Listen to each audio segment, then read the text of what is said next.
Assalamualaikum warahmatullahi wabarakatuh, para pemirsa TV 9.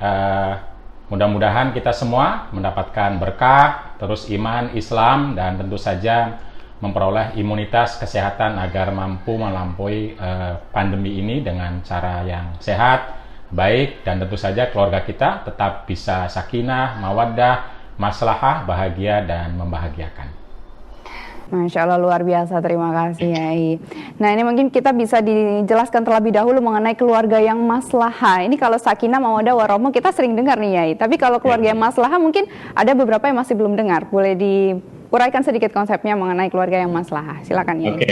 Konsep keluarga maslahah ini pada awalnya disebut sebagai masolihul usroh atau kemaslahatan keluarga yang kemudian menjadi lembaga kemaslahatan keluarga PBNU.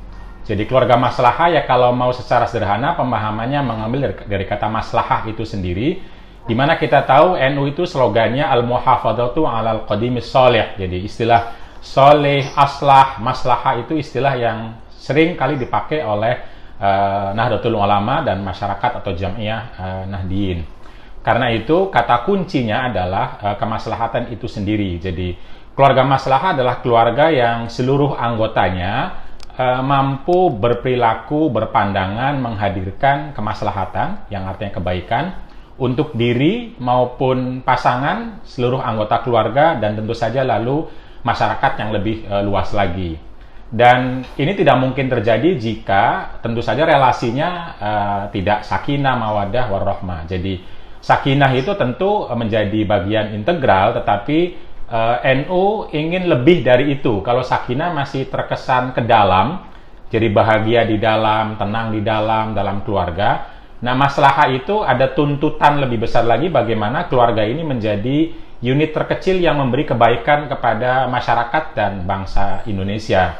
Karena itu perlu persiapan lebih, tidak sekedar sakinah, mawaddah, warahmah di dalam, tapi juga perlu pendidikan yang utuh, yang cukup rizki, cukup pendidikan agar mampu memberikan kontribusi kepada masyarakat. Tapi tentu saja kontribusi di dalam juga tetap penting karena istilah kemaslahatan internal maupun eksternal.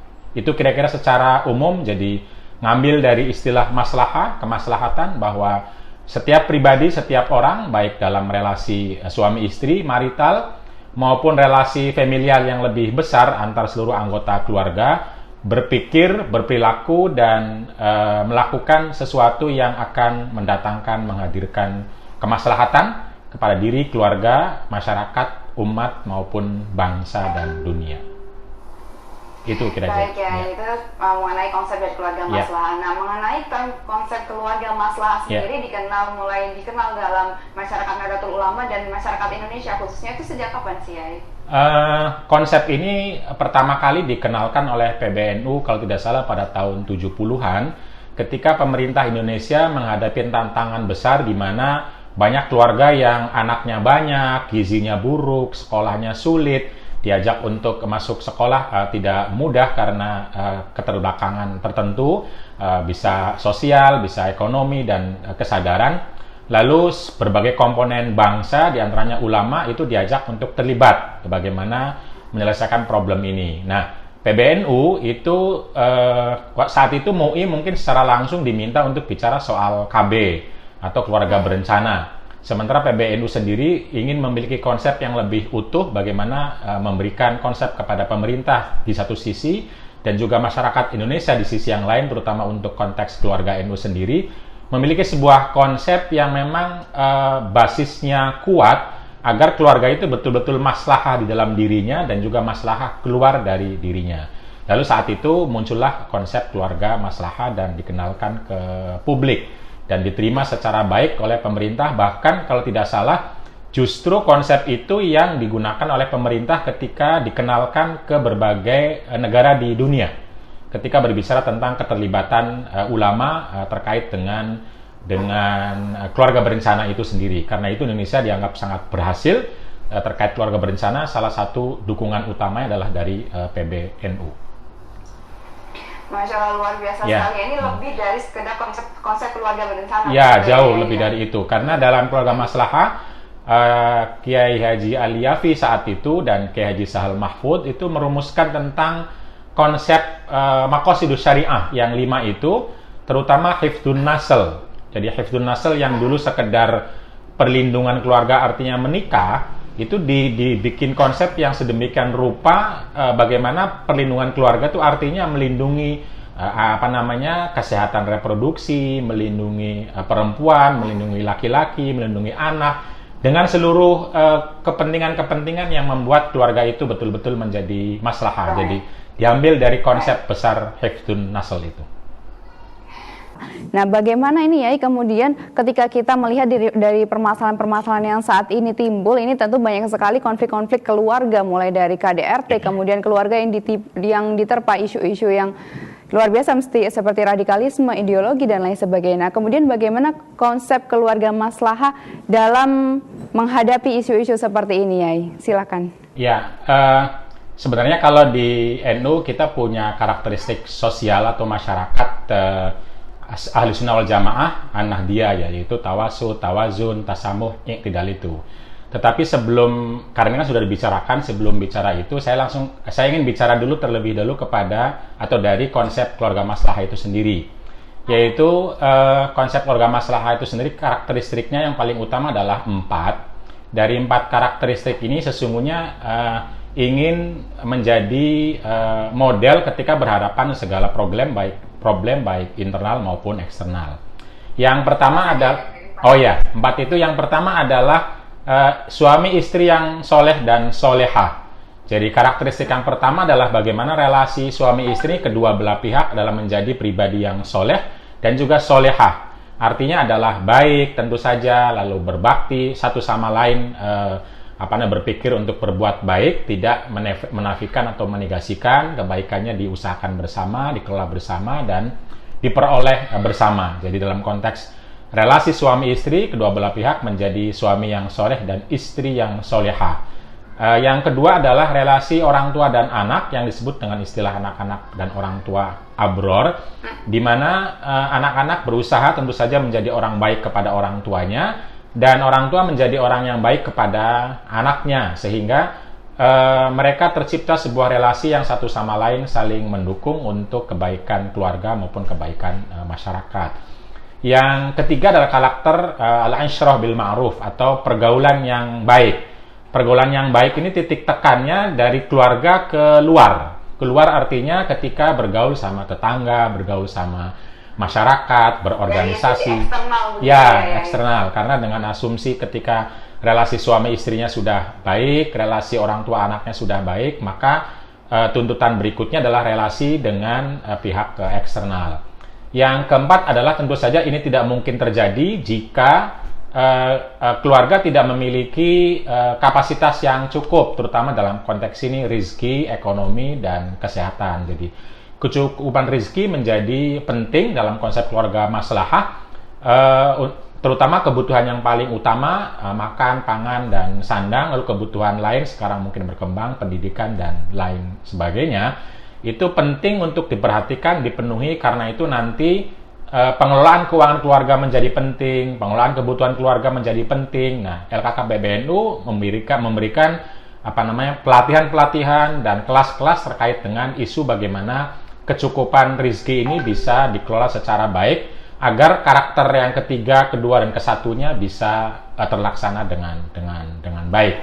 Itu kira-kira secara umum 4 karakter dari keluarga maslahah. Baik, tadi ya sempat membahas mengenai suami istri yang soleh dan soleha. Ini sepertinya konsep yang paling utama. Yang pertama adalah suami istri soleh dan soleha. Nah, kemudian untuk membentuk suami istri soleh dan soleha ini juga salah satu PR juga ini ya. Betul. Bagaimana kemudian kehidupan pranikah ini sebelum menikah pasti juga harus dipersiapkan dengan matang begitu ya. Ya, betul. Jadi memang konsep suami soleh dan istri soleha ini tentu saja, dan tidak hanya ini, tapi juga semua karakter ini seharusnya juga menjadi semacam kurikulum, pengetahuan, pembelajaran yang bisa diterima oleh semua pihak yang akan membentuk keluarga. Baik orang-orang yang beberapa bulan lagi, beberapa hari lagi mau menjadi calon atau pengantin, tapi juga bisa melalui sudah mulai SMA juga dikenalkan agar supaya kesiapan mental, kesiapan psikologi, dan kesiapan untuk menjadi orang yang bermitra. Terkadang kan orang menikah itu seringkali tidak memiliki kesiapan untuk bermitra dengan orang lain. Dia hanya berpikir nikah itu pasti gampang, pasti mudah, karena cuma bertemu, berkumpul, padahal tidak demikian. Karena menikah itu kata anak muda kan, aku dan kau menjadi kita. Jadi untuk menjadi kita ini, itu artinya penting sekali untuk memahami diri dan memahami pasangan. Dan ini perlu ilmu, perlu pengetahuan, agar ketika betul sudah menjadi bermitra, berpasangan, menikah itu, kita betul-betul mampu memahami diri kita ketika berpasangan dan memahami pasangan kita ketika dia berpasangan bermitra dengan kita. Tentu saja penting dan perlu untuk diadakan. Dan di PBNU, LKK PBNU maksud saya ada kelas pranikah ada. Kelas pranikah? Ya. Itu biasanya kelas pranikah dilaksanakan berapa bulan atau bagaimana ya konsepnya? Oh, kalau yang secara resmi itu diadakan kerjasama dengan Kementerian Agama. Itu dilakukan oleh teman-teman KUA atau teman-teman yang sudah tahu jadwal pernikahan calon ini. Biasanya dia sudah daftar menikah di KUA. Lalu kemudian sebelum diadakan pernikahan, dia diminta untuk mengikuti BIMWIN, bimbingan perkawinan, baik yang dikelola oleh KUA itu sendiri atau dikelola oleh lembaga luar yang sudah diberi sertifikat oleh Kementerian Agama. Yaitu LKK PBNU dapat, Fatayat Muslimat, dan Aisyah juga memperoleh sertifikat untuk itu. Tapi yang saya maksud bimbingan pranikahnya yang langsung dikelola LKK PBNU itu bersifat umum, artinya tidak serta-merta orang yang sudah mendaftar untuk menjadi calon pengantin, tetapi orang secara umum yang ingin memperoleh pengetahuan itu kadang kami membuka kelas terutama di Jakarta karena kebetulan volunteer gurunya ada di Jakarta di tempat-tempat tertentu. Nah, Yai, permasalahan-permasalahan keluarga ini menjadi lebih kompleks lagi, Yai. Seperti kita ketahui bahwa banyak sekali permasalahan mulai dari kekerasan dan lain sebagainya. Kemudian apakah 4 konsep yang tadi Yai sempat sebutkan ini masih relevan di keadaan-keadaan saat ini? Silakan, Yai. Ya, dalam pembicaraan kami di internal LKK PBNU bersama kiai-kiai dari Suriah, ini sedang menggodok dan sudah jadi sesungguhnya, tetapi masih perlu waktu mungkin untuk di-launching secara resmi. Kemarin sesungguhnya sudah di-launching di kalangan seluruh aktivis LKK PBNU secara nasional yang dipimpin oleh Mbak Ida Fauzia dan juga oleh sekretaris Mbak Alisa Wahid. Tetapi untuk pihak umum itu belum, karena masih menunggu pembahasan dari beberapa kiai Suriah yang lain. Jadi penambahannya adalah karena tantangannya semakin besar dengan radikalisme, lalu kemudian fundamentalisme atau terorisme dan juga kenakalan remaja. Penting sekali untuk menegaskan peran bagaimana keluarga itu menjadi tempat yang aman, nyaman, dan tenang bagi anggota keluarga yang mungkin mengalami sesuatu di luar.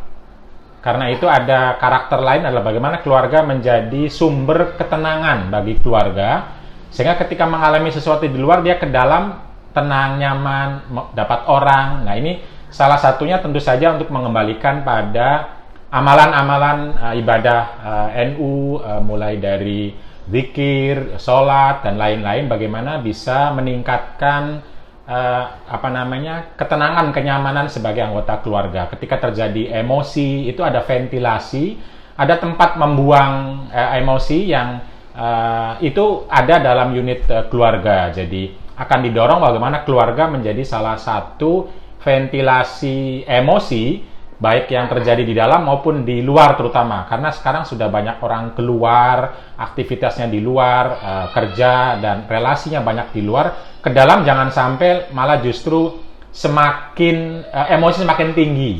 Karena itu ada titik semakin sumpah. Jadi titik tekannya bagaimana keluarga menjadi sumber keamanan, ketenangan, keamanan, kenyamanan melalui amalan-amalan PBNU, NU, Aswaja dan keahlian-keahlian psikologi. Lalu kemudian adalah bagaimana ditekankan juga pentingnya muwazanah. Muwazanah itu keseimbangan antara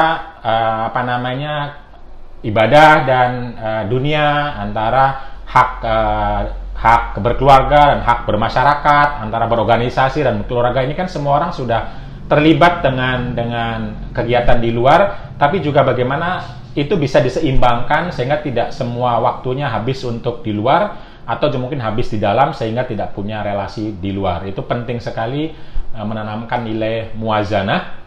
Lalu penting juga menanamkan, karena NU adalah bukan satu-satunya, salah satu organisasi besar Islam di Indonesia dan bahkan dirujuk di dunia yang memastikan bahwa cinta tanah air itu soko guru keislaman. Jadi karena itu hubbul waton itu menjadi karakter keluarga maslahah NU. Keluarga NU adalah keluarga yang seluruh anggotanya mencintai tanah air sebagai bagian dari keislaman. Jadi nggak bisa dipisahkan antara cinta tanah air dan cinta Islam, karena seperti istilah Habib Lutfi, kalau kita kehilangan kambing, pekerjaan, kehilangan itu bisa cari lagi. Tapi kalau kehilangan rumah, kehilangan tanah air, kita kemana mencarinya? Nah, karena itu kita penting sekali untuk mendidik seluruh anggota keluarga tentang cinta tanah air. Dan ini khususnya juga bisa membentengi kita dari radikalisme begitu. Itu maksudnya juga diantaranya di situ. Dan berikutnya adalah hubbul amni wassalam, cinta damai dan perdamaian, cinta keamanan dan perdamaian.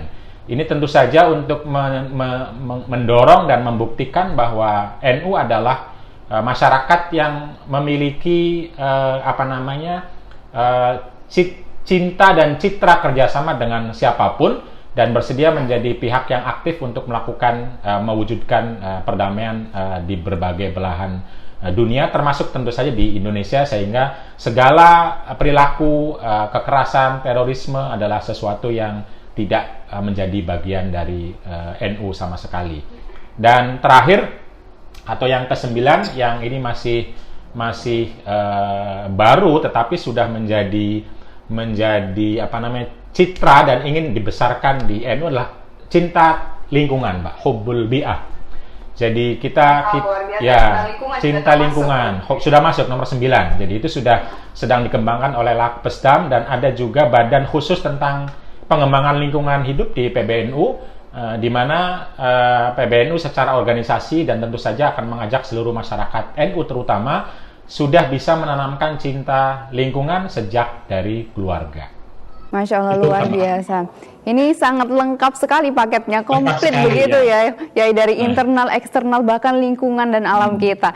Nah, kemudian di konsep nomor 4 ini tadi Yai membahas putar konteks kecukupan rizki begitu ya Yai, dan kebutuhan-kebutuhan primer. Tapi dalam masa-masa pandemi seperti ini tentunya kita sudah melihat bahwa banyak sekali yang kemudian kehilangan pekerjaan, kehilangan penghasilan. Nah, ini tentunya akan sangat berdampak pada keluarga, yang kemudian juga kita mengetahui bahwa tingkat angka perceraian juga naik di masa-masa seperti ini.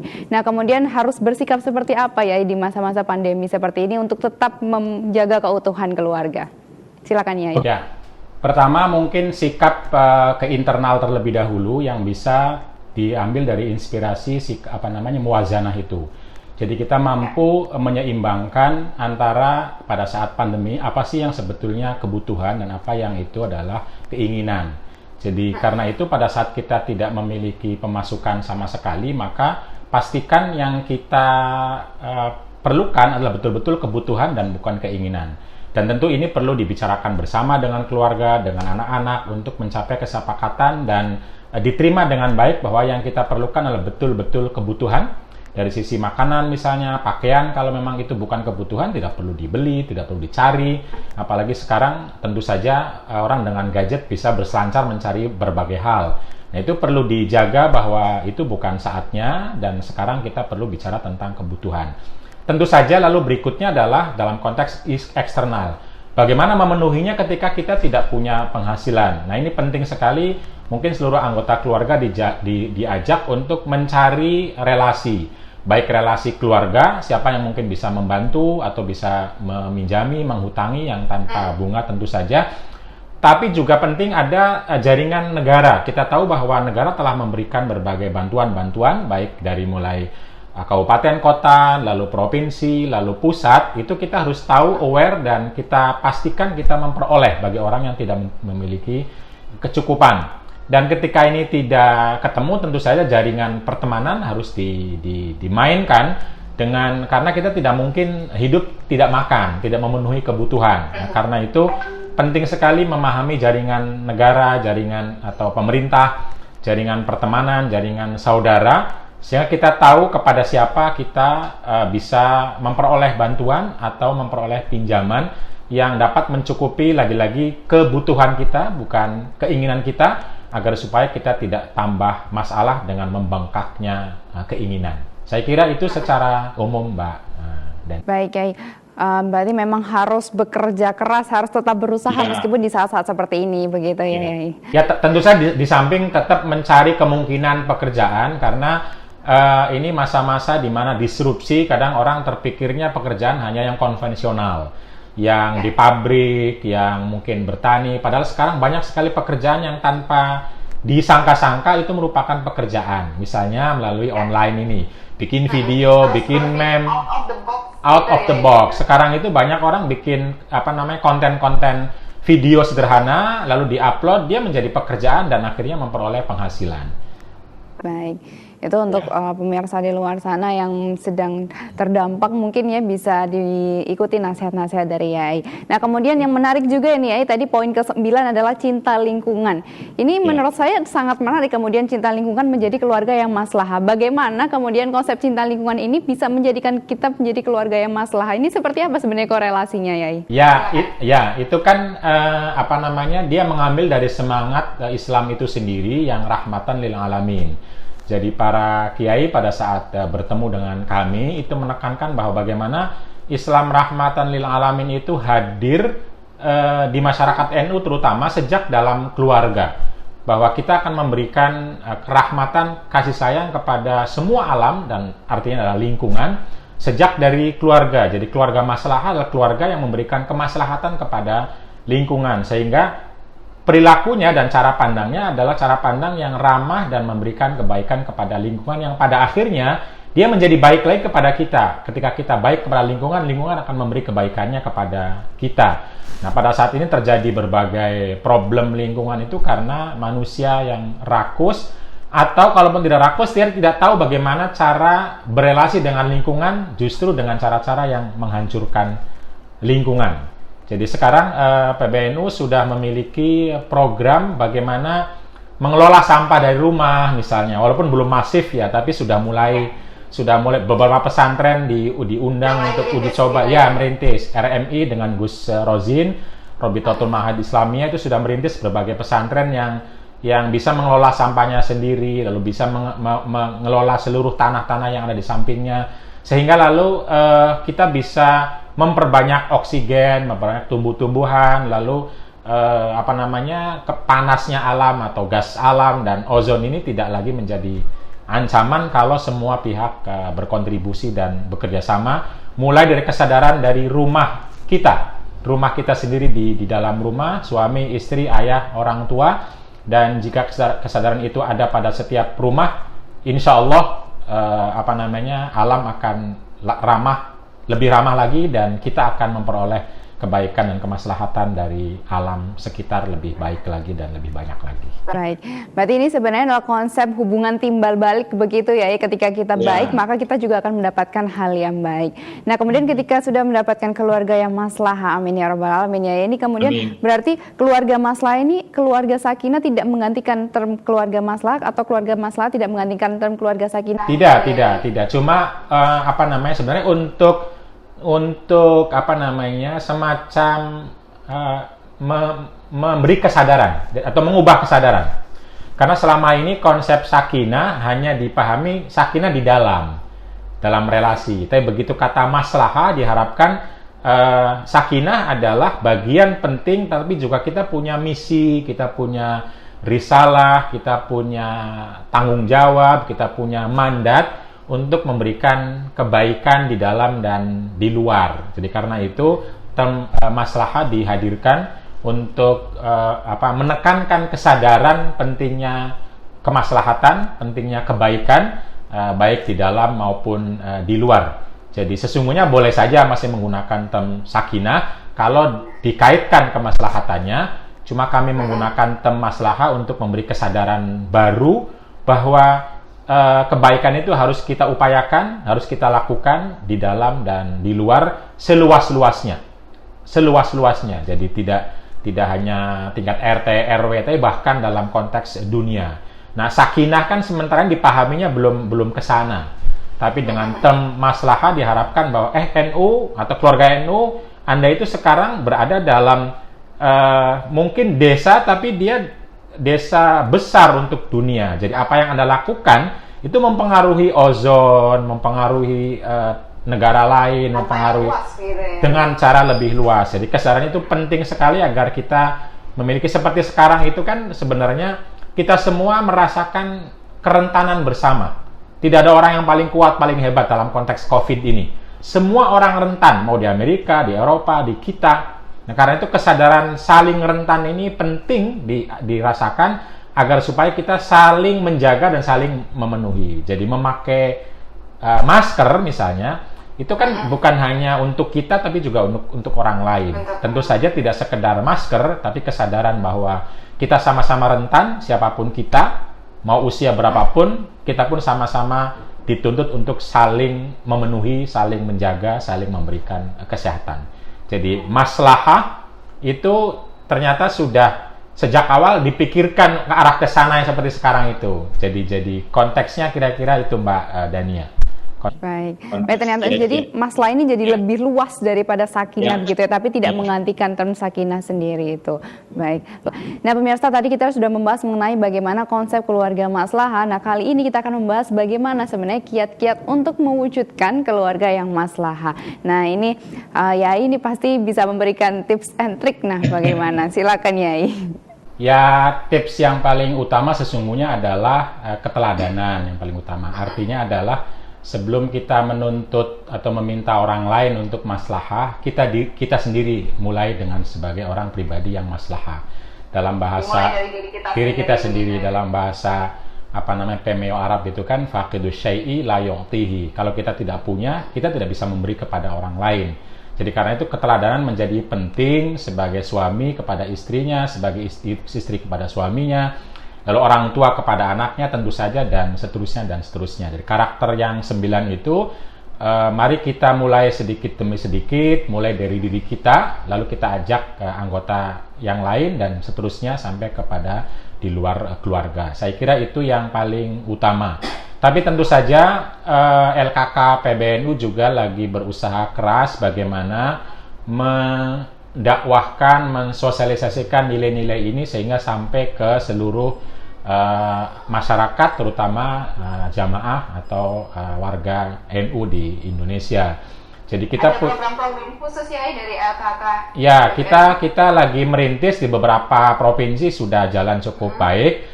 Di tingkat pusat itu kita baru masih mengkoordinasi satu sama lain yang kita sebut sebagai madrasah keluarga maslahah. Jadi tentu saja ada yang bersifatnya semacam training beberapa jam, beberapa hari, ada yang model ceramah 2 jam ini. Jadi di NU Online setiap Sabtu itu ada ceramah atau tausiah atau ceramah madrasah keluarga maslahah jam 10 sampai jam 12.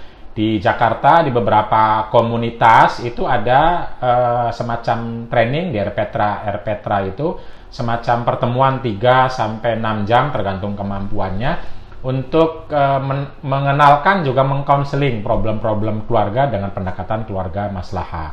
Di Jogja itu sangat keren sekali terkait dengan pengelolaan keuangan keluarga. Jadi bagaimana keluarga itu dikuatkan dari sisi pengelolaan keuangannya, kerjasama sama pegadaian, lalu mampu termasuk juga mencari kerja dan lain sebagainya. Jadi berbagai karakter itu tentu saja ditanamkan dengan kapasitas dan kemampuan masing-masing. Dan madrasah keluarga maslahah ini kalau dalam kurikulum ya kami punya mulai dari pra nikah, lalu menikah di usia 1 sampai 3 tahun, lalu 5 sampai 15 tahun, karena tantangannya beda-beda. Tahapnya memang beda-beda sampai usia yang sudah lanjut tetapi dikhawatirkan akan goyah karena berbagai dan lain hal. Itu kami punya kurikulumnya, tetapi memang belum menjadi program terencana yang masif. Kita baru mempraktekannya 1, 2, 3 sambil mencari pola. Itu kira-kira Mbak Dania. Semua kalangan gitu ya, bebas bisa mendaftar semua? Tentu saja terutama untuk kalangan NU, tetapi tidak menutup kemungkinan untuk semua kalangan yang lain. Ini pada konteks tantangan radikalisme, terorisme juga kami punya kurikulumnya yang sudah diuji cobakan di Cirebon, di Bandung, di Bekasi, di Jakarta, di berbagai tempat. Dan tanggapannya cukup antusias untuk orang tua yang menghadapi anak-anaknya di sekolah diideologisasi radikal benci negara gitu. Kita punya kurikulumnya dan memperoleh tanggapan cukup baik dan dipakai oleh beberapa teman di LKK di daerah-daerah. Masya Allah, luar biasa sekali. Ternyata program-program LKK ini juga cukup luar biasa ya, meskipun belum masif begitu ya Yai. Tapi ya karena kapasitasnya masih kapasitas SDM dan lain sebagainya. Tapi semua yang ada sudah kita berikan sesuai kemampuan dan terutama kemampuan LKK di daerahnya juga untuk menyelenggarakan seperti apa. Baik, terima kasih Yai atas ilmunya. Mungkin sebelum itu bisa memberikan kesimpulan terlebih dahulu mengenai pembahasan kita. Silakan Yai. Ya, untuk semua teman-teman, para pemirsa, keluarga baik NU maupun masyarakat Indonesia secara umum, bahwa keluarga adalah unit yang terkecil. Baiknya keluarga akan menjadi baiknya masyarakat dan baiknya bangsa. Karena itu, jika kita berharap masyarakat ini menjadi baik, menjadi sejahtera, maka mari kita mulai dari keluarga kita, dan dari keluarga itu mulailah dari individu kita masing-masing menjadi teladan yang baik, yang maslahah, sehingga bisa menjadi suami istri yang soleh dan solehah, anak-anak dan keluarga yang zuriyah thayyibah, dan khairu umat yang terbaik, agar supaya bangsa ini menjadi baldatun thayyibatun wa rabbun ghafur, sejahtera dan diridhoi oleh Allah Subhanahu wa taala.